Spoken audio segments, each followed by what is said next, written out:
Good morning and welcome back to Simply Beautiful with Emma. I've got my glasses on today. There's no vanity reason why I don't wear them when I'm filming normally. It's because I'm a cheapskate, and look, I use direct sunlight for filming, which is why my light is not quite so flattering because I'm not in it today. And I'm a cheapskate and I didn't get anti-glare lenses or anti-glare coating on my lenses, so you wouldn't be able to see me. So I'm going to go to Specsavers, listen to the advert, and I'm going to get some new specs, same glasses, but with some anti-glare coating, and then I can wear them, because that's why I frown so much in my videos, because I need them. So I'm reading some bits and pieces this morning because I've got some important stuff I want to talk about. With the weather being as it is at the moment in this country and over in most of Europe, and schools are breaking up gradually, and a lot of people are going to be going on holiday abroad, and certainly in this country, now more than ever, we have to be sun aware. And I think it's always good to revisit the basics of skin care and sun protection, the language that's used and what it all actually means. So here is today's lesson. Okay, it's always good. We have to remain teachable. Apparently, this is an important thing in life. So, where shall I start properly? Right. Basically, the research I've done, I have been a good girl. I've gone outside of the beauty world, and I've actually gone to, I think it was the American Skin Cancer page, Skin Cancer org, and got information directly from cancer specialists, okay? Because that is the ultimate issue with exposing our skin to too much sun, all right? I'm going to insert a little video at the end of me without my makeup on, and you can then see even the most minor issue of not looking after your skin in the sun can cause lasting effects, okay? So, UV. What does UV mean? UV means ultraviolet radiation, so sun, okay? This light is invisible to humans, and within the UV spectrum there are two kinds of rays. There are two lengths of ray that can damage your DNA, so damage your DNA and cause cancer, okay? So UVB, so if you remember, basically UVB burn. So the rays, the UVB rays, lead to sunburn, and they have a key role in developing skin cancer. So when you look at your sunscreen, the SPF number, and we'll talk about SPF, but the SPF number, that relates to the amount of protection you get from UVB rays, okay?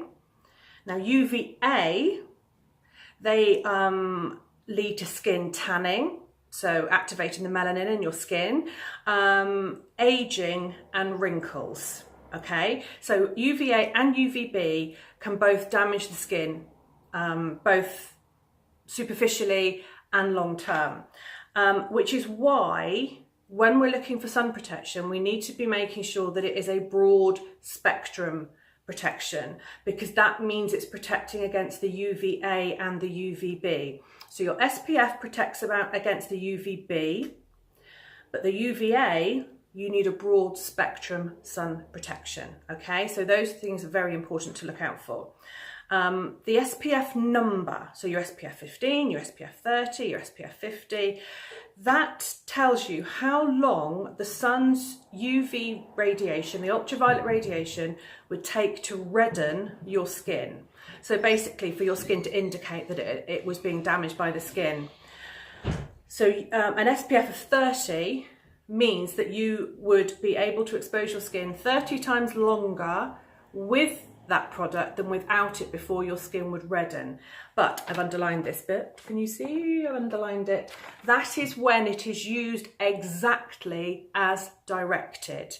Now, we're very good with our children, our babies. My daughter, she's a teenager. I think they are the first generation. They know.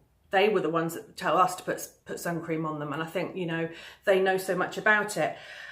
We don't look after ourselves. I remember when I first had Ella, I'd end up at the end of the day sunburnt, dehydrated and desperate for a wee, because I'd spent all day looking after her and not looking after myself. So it's so important. So skin, sun protection needs to be used exactly as directed. So if it says reapply, reapply. If it says put it on at a certain amount of time before you go out in the sun, do that, okay? And I will run through that a little bit more. So I am a big advocate of SPF 50.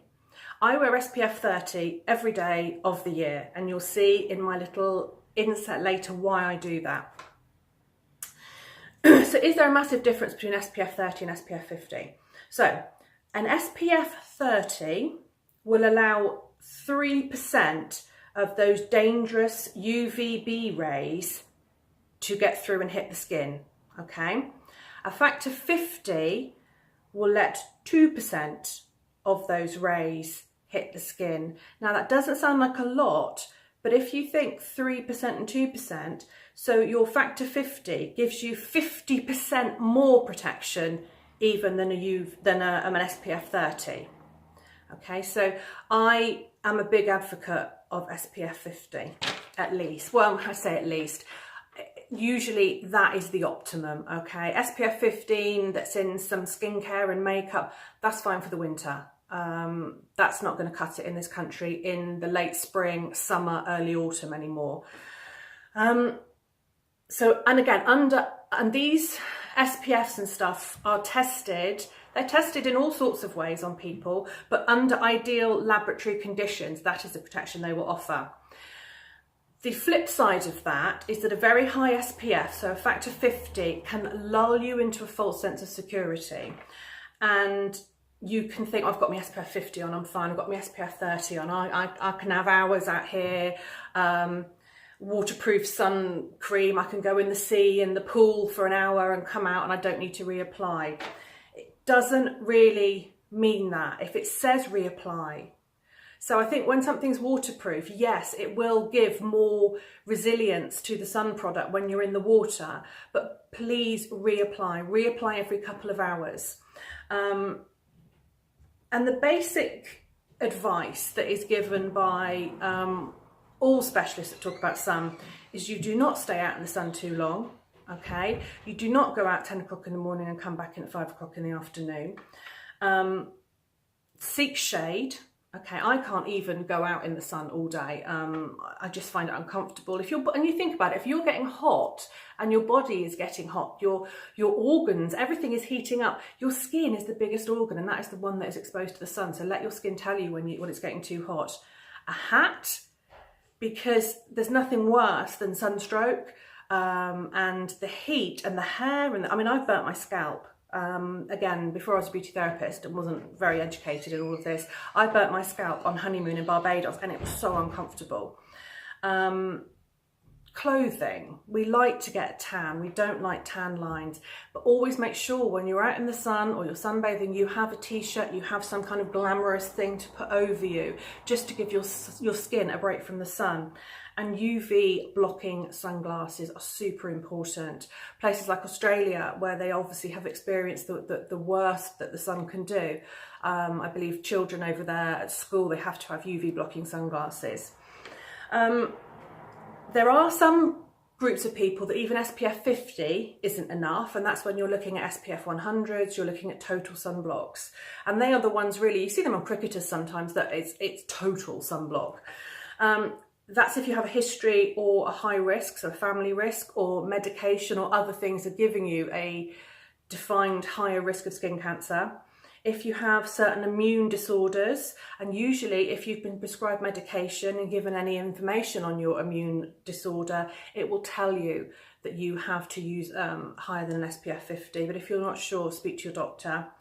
If you're hiking or skiing at altitude, I have seen some terrible sunburns and blisters from children that have been on skiing holidays and have had an SPF 30, and it's horrible because you're so much closer to the sun. You've got the sun reflection all the time from the snow around you. So if you're hiking or you're skiing at a high altitude, you must go for a specific, even higher than SPF 50.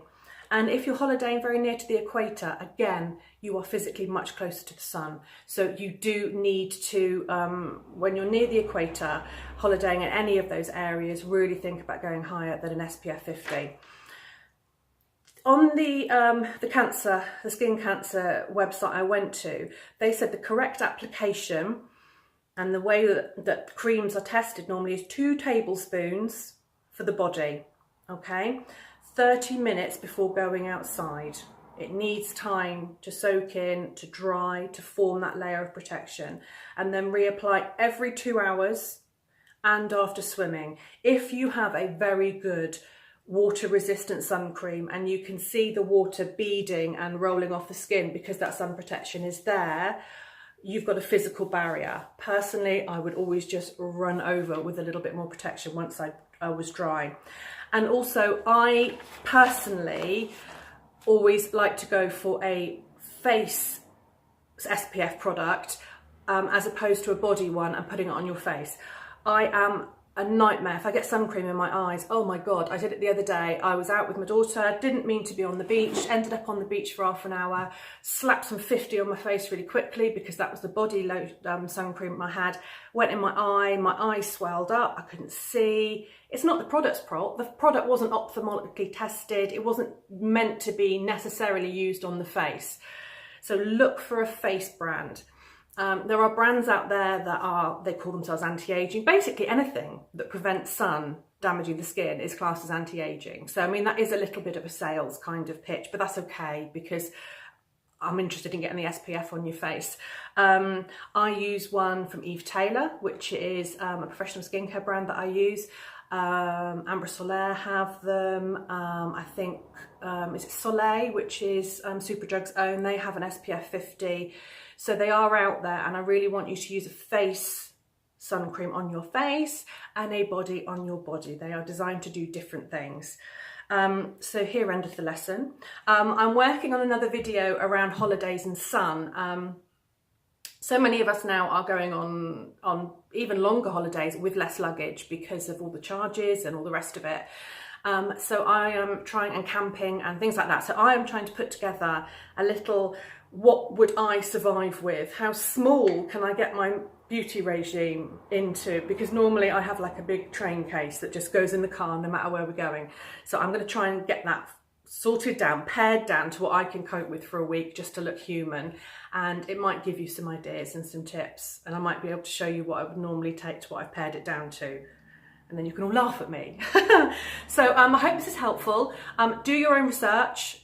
Disclaimer, I always say that I am not the gospel of beauty and skin cancer. I've just gone out there and I've done some research. I want you to be safe in the sun. I want you to enjoy the time that you have out in the sunshine and stuff with your family, or, you know, traveling on your own, whatever you're doing. I want you to enjoy it, but just please, a tan is not worth premature aging, skin cancer, any of these things for. The best tan in the world, the safest tan in the world is the tan that I always have, which is a fake tan, which is bronzer and spray tan and all the rest of it. It's a bit more like hard work, but it's a safe tan, and that's always an option.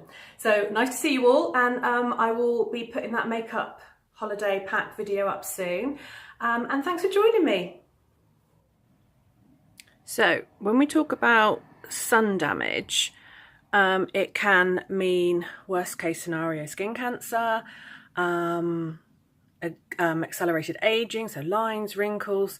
This is the least of it, and this is still, you know, it's something that I have to cover most days. So here you can see that's pigmentation, hyperpigmentation. You can see it all across my forehead. I've got patches under my eyes, around my jawline, you can see it as well. So as you can see, even from a distance, it's really, really obvious where my sun damage is. Most